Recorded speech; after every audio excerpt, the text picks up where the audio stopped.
Hello and welcome to day 1 of the Python series on Zero to Coder. Today, we're going to explore what Python is, why it's so popular. What is Python? Python is a high-level, interpreted programming language that is designed to be simple and easy to read. It was created by Guido van Rossum and first released in 1991.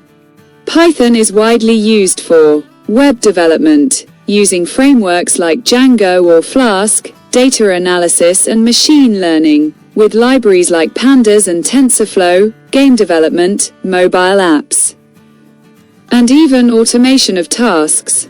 Why learn Python? Easy to learn.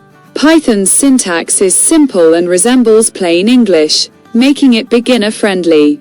Versatile.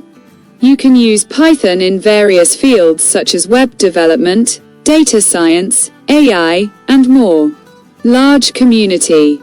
Python has a huge community of developers who contribute to its growth and are ready to help.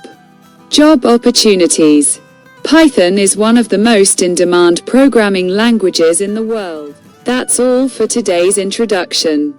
In the next session, we'll study how to install Python. Make sure to like, subscribe, and join me for day 2 of this Python journey. Thanks for watching.